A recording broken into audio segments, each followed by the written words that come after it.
Breaking news చూస్తున్నాం. మరో 2 రోజుల్లో కాంగ్రెస్ పార్టీ తన అభ్యర్థులను ప్రకటించేందుకు రంగం సిద్ధం చేస్తోంది. అయితే ఇప్పటికీ ఇంకా అభ్యర్థుల జాబితాపై ఓ క్లారిటీ రానట్టే తెలుస్తోంది. అభ్యర్థుల ప్రకటన విషయంలో అధిష్టానం తర్జన పడుతున్నట్లు సమాచారం. ఈ క్రమంలోనే ఇవాళ ఢిల్లీలో కేంద్ర ఎన్నికల కమిటీ సమావేశం కానుంది. ఇక ఈ భేటీలో రాష్ట్ర అభ్యర్థుల ఎంపిక ప్రక్రియ ఉంటుందని కాంగ్రెస్ వర్గాలు అంచనా వేస్తున్నాయి. ఇక ఇప్పటికే పీసీసీ అధ్యక్షుడు రేవంత్ రెడ్డి, బట్టి విక్రమార్కలు ఢిల్లీ వెళ్లారు. 3 దఫాలుగా స్క్రీనింగ్ కమిటీ సమావేశమై 100కు పైగా నియోజకవర్గాల్లో అభ్యర్థుల ఎంపిక కసరత్తు పూర్తి చేసినట్లు కాంగ్రెస్ వర్గాలు తెలిపాయి. ఇక ఇవాల్టి సీఈసీ భేటీలో రాష్ట్ర అభ్యర్థుల ఎంపికపై తుది నిర్ణయం తీసుకోనున్నట్లు తెలుస్తోంది. ఇక ఈ భేటీలో ఇప్పటి వరకు ఖరారు కాని కొన్ని స్థానాల అభ్యర్థుల ఎంపికపై చర్చించనున్నట్లు సమాచారం. 15న 60 నుంచి 65 స్థానాలకు తొలి జాబితా విడుదల చేసే అవకాశం ఉందని పార్టీ అంచనా వేస్తుంది. ఇక వామపక్షాల పొత్తులు కొలిక్కి రాకపోవడం, మరికొందరు పార్టీలో చేరే వారున్న దృష్ట్యా ఈ దిశలో కసరత్తు జరుగుతుంది.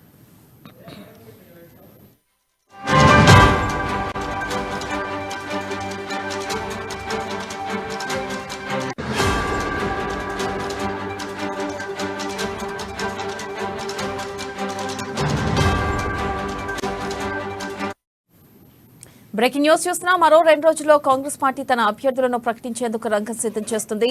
అయితే ఇప్పటికీ ఇంకా అభ్యర్థుల జాబితాపై ఓ క్లారిటీ రానట్టే తెలుస్తుంది. ఇక అభ్యర్థుల ప్రకటన విషయంలో అధిష్టానం తర్జన పడుతున్నట్లుగా సమాచారం. తెలిపే మరింత సమాచారాన్ని మా ప్రతినిధి రాజు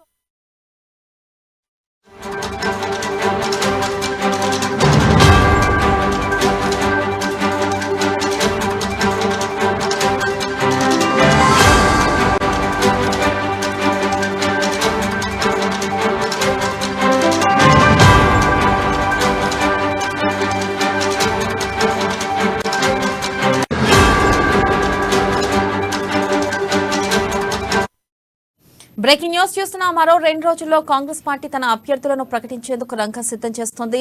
అయితే ఇప్పటికీ ఇంకా అభ్యర్థుల జాబితాపై ఓ క్లారిటీ రానట్టే తెలుస్తోంది.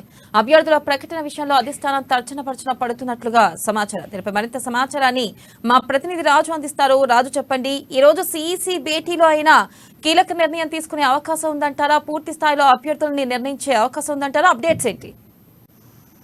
వెన్నెల, మరో 2 రోజుల్లో కాంగ్రెస్ పార్టీ తన అభ్యర్థులను ప్రకటించేందుకైతే రంగం అయితే సిద్ధం చేస్తా ఉంది. దానికి సంబంధించి అభ్యర్థుల ఎంపిక కసరత్తును ముమ్మరం చేస్తా ఉంది. దీనికి సంబంధించి ఈ రోజు ఢిల్లీలో కేంద్ర ఎన్నికల కమిటీ కాంగ్రెస్ పార్టీ సమావేశం కానుంది. అయితే ఈ కమిటీలో రాష్ట్ర నేతలు కూడా పాల్గొనున్నారు. అభ్యర్థుల ప్రకటన విషయంలో అధిష్టానం ఇప్పటికే దాదాపు అంటే ఇప్పటికే సగం వరకు అభ్యర్థులకు సంబంధించినటువంటి ఒక క్లారిటీ వచ్చినట్టుగా కూడా చెప్తా ఉన్నారు. ఈ క్రమంలోనే ఈ రోజు ఢిల్లీలో జరిగే సమావేశంలో పలు కీలకమైన నిర్ణయాలు తీసుకున్నారు. ఇందులో ముఖ్యంగా అభ్యర్థుల ఎంపికై ప్రధానంగా చర్చించనున్నారు. అయితే రాష్ట్ర అభ్యర్థుల ఎంపిక విషయంలో కాంగ్రెస్ వర్గాలు ఇప్పటికే ఈ 2 రోజుల్లో పూర్తి చేసి 2 రోజుల్లో ప్రకటించాలని, సగం వరకైనా ప్రకటించాలని చెప్పి ఒక నిర్ణయానికైతే వచ్చినట్టుగా కూడా తెలుస్తోంది. ఇప్పటికే 3 దఫాలుగా స్క్రీనింగ్ కమిటీ ఇప్పటికే సమావేశమై అభ్యర్థుల విషయంలో, ఎంపిక విషయంలో పలు కీలకమైన నిర్ణయాలు తీసుకున్నారు. కొన్ని ఆల్రెడీ టికెట్లను ఇప్పటికే ఫైనల్ చేసినట్టుగా కూడా తెలుస్తా ఉన్నారు. అయితే 100కు పైగా నియోజకవర్గ అభ్యర్థుల్లో ఎంపిక కసరత్తు పూర్తి అయినట్లుగా దీన్ని బట్టి మనకు సమాచారం అంతా ఉంది.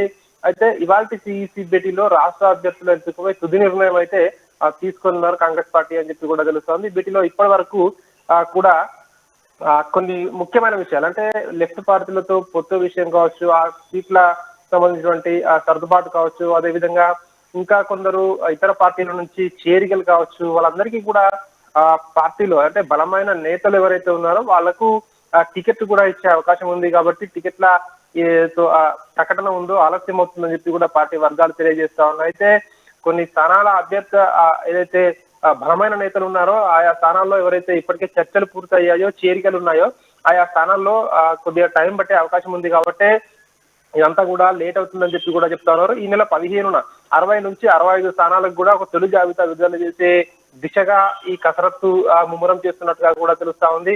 అయితే ముఖ్యంగా వామపక్షాల పొత్తులు అవి కూడా ఈ రోజు మీటింగ్ లో ఫైనల్ అయ్యే అవకాశం కూడా కనిపిస్తా ఉంది. అంటే వాళ్ళకి ఆల్రెడీ టికెట్లు ఇప్పుడు 2 టికెట్లు ఇస్తామని చెప్పి కూడా ఏదైతే వార్తలు వస్తున్నాయో ఈ నేపథ్యంలోనే అది కూడా ఈ రోజు ఫైనల్ అయ్యే అవకాశం ఉంది. అయితే మరికొందరు పార్టీలు ముఖ్యంగా చేరికలు ఏవైతే ఉన్నాయో ఆ చేరికలు ఎవరు చేరుతున్నారో, ఏ బలమైన అభ్యర్థులు ఉన్నారు, సో వాళ్ళకి ఎక్కడ ఏ నియోజకవర్గాల్లో టికెట్లు కేటాయించాలి అనే దానిపై ముఖ్యంగా ఈ రోజు భేటీలో అయితే చర్చకైతే సమావేశంలో చర్చించే అవకాశం అయితే కనిపిస్తుంది.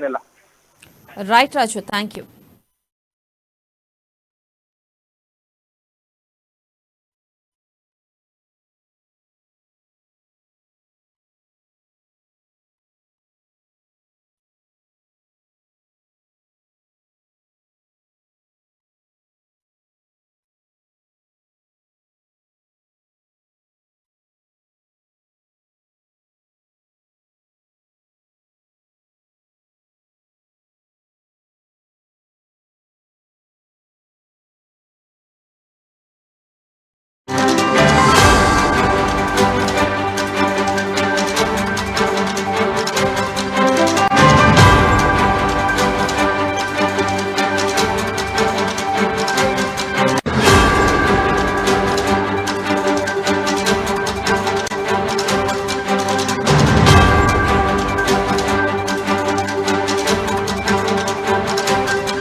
బ్రేకింగ్ న్యూస్ చూస్తున్నాం. మరో 2 రోజుల్లో కాంగ్రెస్ పార్టీ తన అభ్యర్థులను ప్రకటించేందుకు రంగం సిద్ధం చేస్తుంది.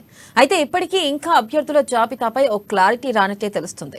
అభ్యర్థుల ప్రకటన విషయంలో అధిష్టానం తర్జన పడుతున్నట్లు సమాచారం. ఇక ఈ క్రమంలోనే ఇవాళ ఢిల్లీలో కేంద్ర ఎన్నికల కమిటీ సమావేశం కానుంది. దీనిపై మరింత సమాచారాన్ని మా ఇన్పుట్ ఎడిటర్ శ్రీనివాస్ లైవ్ ద్వారా అందిస్తారు. శ్రీనివాస్, చెప్పండి.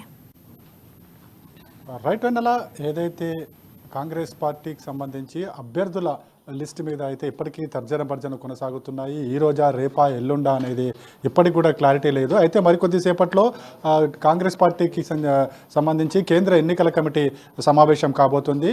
ఏఐసిసి అధ్యక్షుడు ఖర్గే అధ్యక్షతన సోనియా గాంధీ, రాహుల్ గాంధీ, ప్రియాంక గాంధీతో పాటుగా మరికొందరు ముఖ్య నేతలు ఈ కేంద్ర ఎన్నికల కమిటీలో ఉన్నారు. వీళ్ళంతా కూడా ప్రధానంగా లిస్టు మీదనే చర్చించబోతున్నారు. అటు మధ్యప్రదేశ్ కావచ్చు, అదేవిధంగా తెలంగాణకు సంబంధించిన మొదటి లిస్టు విడుదల మీద తర్జన జరుగుతుంది. ముందుగా కూడా ఇప్పటికీ చూసుకుంటే కనుక స్క్రీనింగ్ కమిటీకి సంబంధించి ఇప్పటికే అభ్యర్థుల జాబితా మీద ఒక కసరత్తు అయితే పూర్తయింది. దాదాపుగా 70 నుంచి 80 మంది పేర్లు మొదటి లిస్టులో ఉంటాయని చెప్పేసి కూడా తెలుస్తుంది. అంటే ముందు నుంచి మనం చెబుతున్న దాని ప్రకారం చూసుకుంటే కనుక ఏదైతే పోటీ లేని స్థానాలు, అదేవిధంగా ముఖ్య నేతలు ఉన్న స్థానాలకు ఆల్రెడీ ఇప్పటికే లిస్టు ఫైనల్ అయిపోయింది. ఈ ఫైనల్ అయిన లిస్టు మీద కొన్నిటి మీద ఇంకా ఇప్పటికీ కూడా కసరత్తు కొనసాగుతుంది. అయితే వాటంటి కసరత్తు అంతా కూడా నిన్నటికే పూర్తయిందని చెప్పేసి కూడా తెలుస్తుంది. అయితే 100 స్థానాల వరకు కసరత్తు పూర్తయినా సరే మొదటి లిస్టులో మాత్రం 70 నుంచి 80 మంది పేర్లు ఉంటాయని చెప్పేసి కూడా తెలుస్తుంది. ఈ 70 నుంచి 80 పేర్లు ఏవైతున్నాయి అవన్నీ కూడా కేంద్ర ఎన్నికల కమిటీ, పార్టీకి సంబంధించిన కేంద్ర ఎన్నికల కమిటీకి చేరవేశారు. కేంద్ర ఎన్నికల కమిటీ కూడా మరికొద్ది సేపట్లో దీని మీద ఒక నిర్ణయం తీసుకోబోతున్నారు. అయితే దేశ రాజధాని ఢిల్లీ కావచ్చు, ఏఐసిసి కార్యాలయాల్లో, అదేవిధంగా మనకి ఇక్కడ ఉన్న పిసిసి కార్యాలయాల్లో అయితే ఏదైతే లిస్టుకి సంబంధించి అనేక రకాలుగా వార్తలు వస్తున్నాయి. ఈరోజు విడుదల చేస్తారని చెప్పి, లేకుంటే 15వ తారీఖు అటు అమావాస్య ఉంది కాబట్టి అమావాస్య వెళ్ళిన తర్వాత విడుదల చేస్తారు అని చెప్పేసి కూడా ఒక వ్యూహాగానాలు అయితే పార్టీ నుంచి వెలువడుతున్నాయి. ఏదేమైనప్పటికీ కూడా ఇప్పటికీ కూడా అభ్యర్థుల జాబితాకు సంబంధించి ప్రకటన మీదనే అందరూ కూడా ఉత్కంఠగా ఎదురు చూస్తున్నారు. మరోవైపు చూసుకుంటే కనుక కాంగ్రెస్ పార్టీలో ఇప్పటికి కూడా ఆందోళన కొనసాగుతున్న పరిస్థితి కొనసాగుతుంది. బీసీలేమో తమకు 34 సీట్లు కావాలంటారు, అదేవిధంగా కమ్మ వర్గం తమకు 10 సీట్లు కావాలంటుంది, అదేవిధంగా యువజన కాంగ్రెస్ వచ్చి 4 సీట్లు, ఎన్ఎస్యుఐ వచ్చి 2 సీట్లు, ఇలా ప్రతి వర్గం కూడా, అంటే కాంగ్రెస్ పార్టీకి చెందిన ప్రతి విభాగం నుంచి కూడా అనేక డిమాండ్లు వస్తున్నాయి. అదేవిధంగా మహిళా కాంగ్రెస్ కూడా తమకు కూడా టికెట్లు కేటాయించాలి అని చెప్పేసి కూడా వాళ్ళు డిమాండ్ చేస్తున్న పరిస్థితి. ఒకవైపు దేశ రాజధాని ఢిల్లీకి సంబంధించి ఏఐసిసి కార్యాలయంలో ఇదే తరహా వాతావరణం కనిపిస్తుంది. అదేవిధంగా రాష్ట్రంలో పిసిసి కార్యాలయం గాంధీ భవన్ అయితే కూడా ఇలాంటి పరిస్థితే కనిపిస్తుంది. ఆశావాహులతో ఇటు కేంద్రంలో ఢిల్లీలోని ఏఐసిసి కార్యాలయము, ఇక్కడున్న గాంధీ భవన్ కార్యాలయం కూడా ఆశావాహులతో కిక్కిరిసిపోయిన పరిస్థితి. అదేవిధంగా మొదటి లిస్టు మీద అందరికీ కూడా ఉత్కంఠ నెలకొన్న పరిస్థితి. ఆ మొదటి లిస్టులో ఎవరి పేరు ఉంటుంది, ఎవరి పేరు ఉండదనే దాని మీద చర్చలు కూడా జరుగుతున్నాయి. అదేవిధంగా మొదటి లిస్టులో బీసీలకు ప్రాధాన్యత ఇవ్వాల్సిందే అని చెప్పేసి కూడా ఒకవైపు బీసీలు డిమాండ్ చేస్తున్నారు. అదేవిధంగా మహిళలకు తమకు కూడా ప్రాధాన్యత ఇవ్వాలని చెప్పేసి మహిళా కాంగ్రెస్ డిమాండ్ చేస్తుంది. ఏదేమైనప్పటికీ కూడా మొదటి లిస్టు మీద ఉత్కంఠ నెలకొంది.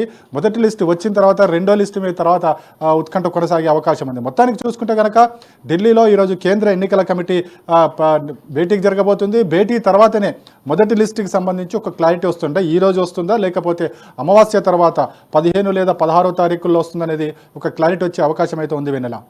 Right Srinivas, thank you.